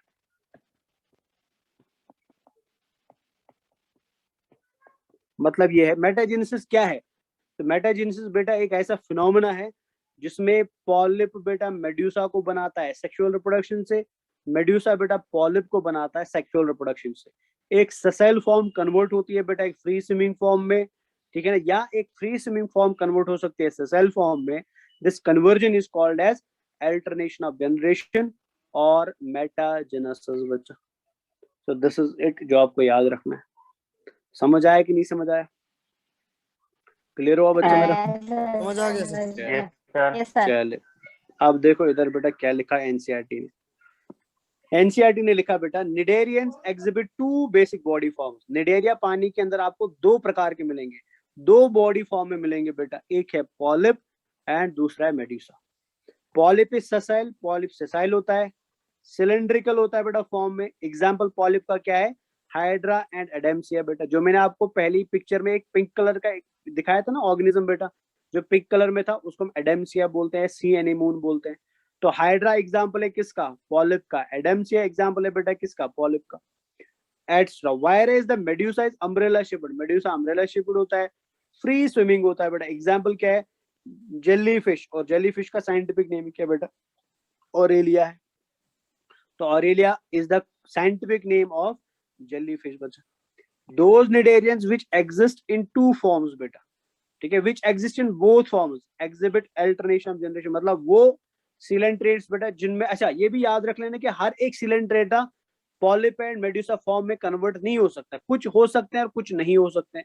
अब जो हो सकते हैं बेटा, मतलब जो पॉलिप भी बन सकते हैं और मेड्यूसा भी बन सकते हैं, उनके पास क्या होता है, power of alternation of generation होता है, या जिसको हम मेटाजेनेसिस भी बोलते हैं बेटा। For example polyp produce medusa asexually, polyp medusa को बनाता है बेटा एसेक्सुअल रिप्रोडक्शन से, मेड्यूसा पॉलिप को बनाता है बेटा सेक्सुअल रिप्रोडक्शन से। और इसका बेस्ट एग्जांपल क्या है बेटा, ओबुलिया। ओबुलिया मतलब ये पॉलिप फॉर्म में भी मिलेगा और मेड्यूसा फॉर्म में भी मिलेगा बेटा। यहाँ पे याद रखना, हाइड्रा खाली पॉलिप फॉर्म में मिलता है, एडेम्सिया खाली पॉलिप फॉर्म में मिलता है, जेलीफिश खाली मेड्यूसा फॉर्म में मिलती है, बट ओबुलिया बेटा पॉलिप फॉर्म में भी मिलेगा और मेड्यूसा फॉर्म में भी मिलेगा बेटा। मतलब ओबुलिया क्या दिखा सकता है, अल्टरनेशन ऑफ जनरेशन दिखा सकता है। और इसका पिक्चर बेटा ये वाला एनसीईआरटी में दिया गया है, और ये पिक्चर आपको याद रहना चाहिए, ये रिप्रेजेंटेशन याद रहनी चाहिए, ये क्या शो करती है, ये रिप्रेजेंटेशन याद रहनी चाहिए क्या शो करती है। और एग्जामिनर आपसे क्वेश्चन पूछ सकता है बेटा, और इसका एग्जाम्पल भी याद रहना चाहिए कि ये किस चीज को रिप्रेजेंट करता है।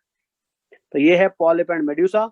ये है अल्टरनेशन ऑफ जनरेशन। अब यहाँ पे कुछ डिफरेंसेस भी दी गई है दोनों के बीच में बेटा क्या है, तो ये आप घर पे पढ़ लीजिएगा। जो डिफरेंसेस समझ नहीं आएगी वो मेरे से पूछ लेना बात। ये क्लियर हुआ अभी? बच्चा कोई कंफ्यूजन तो नहीं इसमें किसी को? नहीं सर। शाबाश। चलो अच्छा, यहाँ पे कुछ टर्म्स है बेटा जो मैं आपको बताना चाहता हूँ, शायद आपको वो समझ नहीं आएंगे। कुछ टर्म्स तो आपको खुद ही समझ आ रही जो पहले लिखी हुई है बेटा। जैसे पहले लिखा है पॉलिप फिक्स्ड जॉइड होता है। जॉइड का मतलब होता है एनिमल बेटा, ये एक ही जगह पे फिक्स्ड रहता है बट ये फ्री स्विमिंग होता है। पॉलिप बेटा कौन सा रिप्रोडक्शन करता है? सेक्सुअल रिप्रोडक्शन करता है कि एसेक्सुअल रिप्रोडक्शन करता है? जल्दी बताइए। कैसे? पॉलिप सेक्सुअल रिप्रोडक्शन करता है कि एसेक्सुअल रिप्रोडक्शन करता है? Asexual sir. एसेक्सुअल करता है। बट ये रिजल्ट किसका है बेटा? Polyp is a sexual result of reproduction का। सेक्सुअल का। तो ये इस पे थोड़ा ध्यान देना। तो याद रखना पॉलिप करता है एसेक्सुअल रिप्रोडक्शन बट खुद बनता है बेटा सेक्सुअल सेक्सुअल रिप्रोडक्शन। रिप्रोडक्शन से। मेड्यूसा करता है सेक्सुअल रिप्रोडक्शन बट खुद बनता है एसेक्सुअल रिप्रोडक्शन। ठीक है ना? पॉलिप सिलेंड्रिकल होता है और मेड्यूसा अम्ब्रेला शेप्ड होता है बेटा। Tentacles found at upper end of manubrium बेटा। यहाँ पे टेंटिकल्स कहाँ पे मिलती है?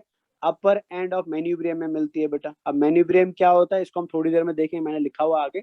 मेन्यूब्रियम एक्चुअल में मतलब बेटा वो ट्यूब जिसके ऊपर आपको क्या मिलेगा? माउथ मिलेगा, जिसको हमने हाइपोस्टोम बोला था ना। हाइपोस्टोम को आप क्या बोल सकते हो बेटा? मेन्यूब्रियम भी बोल सकते हो शॉर्ट।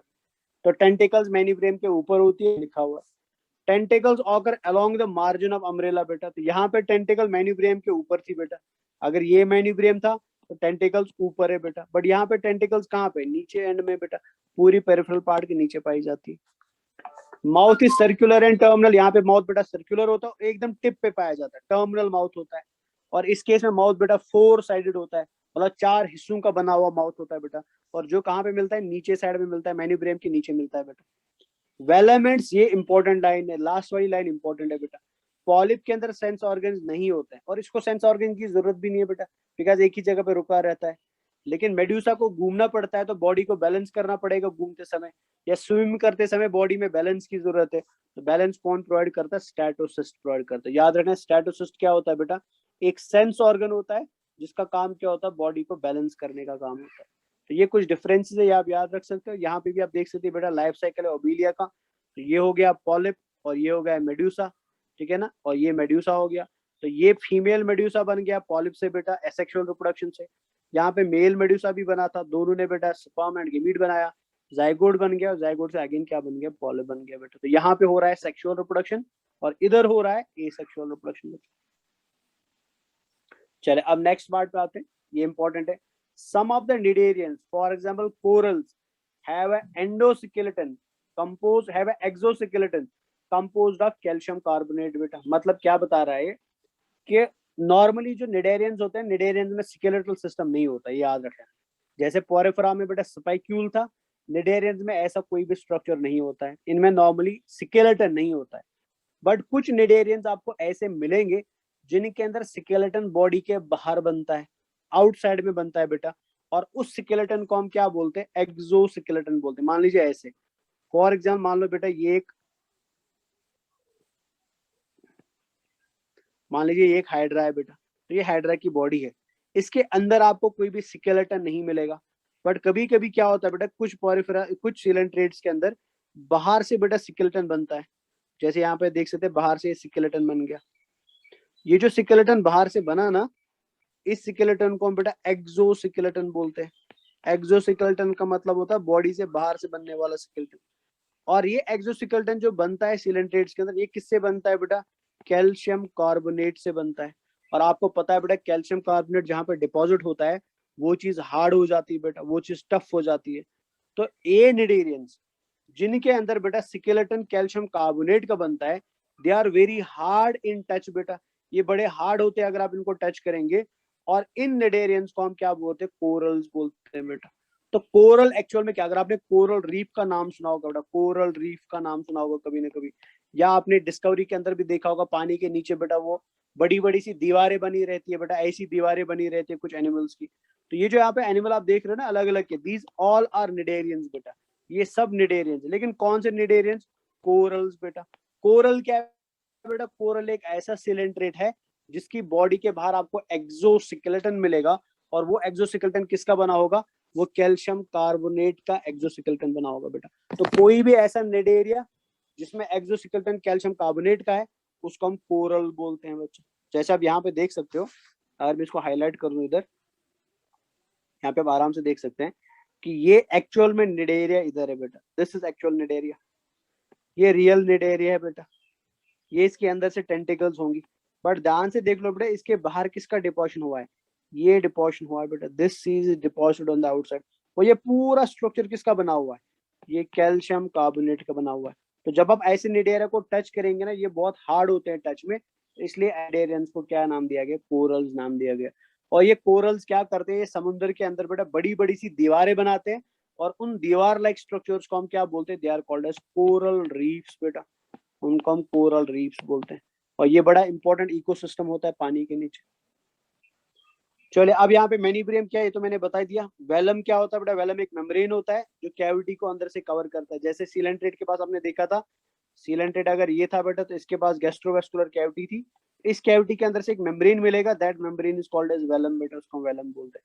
स्टैटोसिस्ट क्या है बेटा? बैलेंसिंग ऑर्गन है, ये तो मैं ऑलरेडी बता ही चुका हूँ, ये आप समझ गए। अब एग्जाम्पल्स देख लीजिए। Example physalia, adamsia, pennatula, gorgonia and meandrina, ये सब एनसीईआरटी की एग्जाम्पल्स है।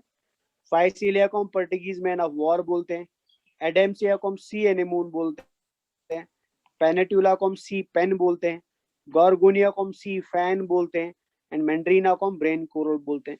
अब इन पिक्चर्स को देख के बताओ बेटा फाइसीलिया कौन सा है? जल्दी जल्दी नंबरिंग कर देता हूँ मैं। ये है ए, ये है बी, ये है सी, ये है E और ये है ई। बताइए फाइसीलिया कौन सा है? D sir. D physalia, very good बेटा। बता एडेम्सिया कौन सा है? तो E ये sir. फाइसीलिया बेटा, दिस इज फाइसीलिया। शाबाश। E sir. एडेम्सिया कौन सा है? This is एडेम्सिया sir. बेटा, वेरी गुड। पेनेट्यूला कौन सा है? पेन जैसा कौन दिखाई दे रहा है? Sir A. शाबाश। पेन के समान कौन दिखाई दे रहा है? ए सर। ए बेटा, दिस इज पेनेट्यूला। फैन के समान कौन दिखाई दे रहा है? फैन के समान बेटा, ये Please. फैन के समान ऐसे दिखाई दे रहा है, ठीक है ना? So this is sea fan बेटा। और ब्रेन के समान कौन? यहाँ पे ध्यान से ब्रेन के जैसे यहाँ पे ऐसे है ना डिप्रेशन बेटा, ब्रेन के जैसा दिखाई दे रहा है, इसको हम क्या बोलते हैं? This called as meandrina. समझ आया? Yes sir. क्लियर हुआ बच्चा कि नहीं हुआ? तो this is end of Coelenterata. तो आज हमने सीलेंट्रेटा खत्म कर दिया। आज हम खाली सीलेंट्रेटा तक ही करेंगे। नेक्स्ट क्लास में इंशाल्लाह हम टीनोफोरा वाला पोर्शन करेंगे बच्चा, ठीक है? क्लियर? Okay sir. चलो, अब अपना सब लोग अपना डीपीपी नंबर 3 निकालो फटाफट।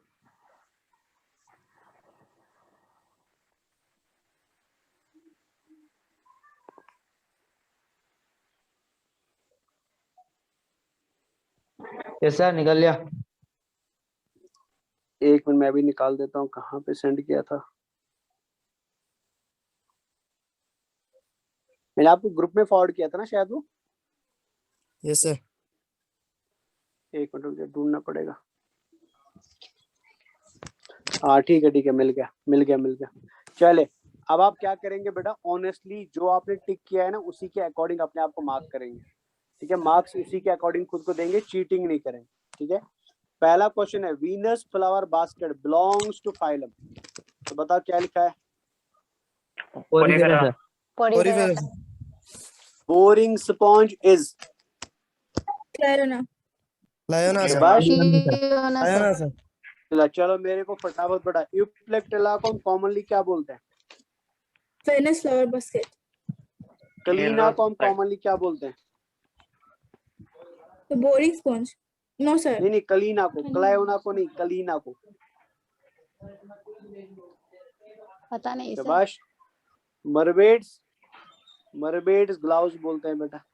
हाइलोनीमा को हम क्या बोलते हैं? ग्लास रूफ स्पॉन्ज बोलते हैं, ठीक है ना? चले, in porifera skeleton forming cells are Sclerocytes sir. Very good, sclerocytes, very good. Nematocyst takes part in All of this. All of this sir. Locomotion भी, ऑफेंस एंड डिफेंस भी, and food capture, ये आप आज ही पढ़ चुके हैं, ठीक है ना? Yes, sir. Coral belongs to phylum. Nidaria. Very Cnidaria, good, sir. अभी अभी पढ़ा हुआ है हाँ?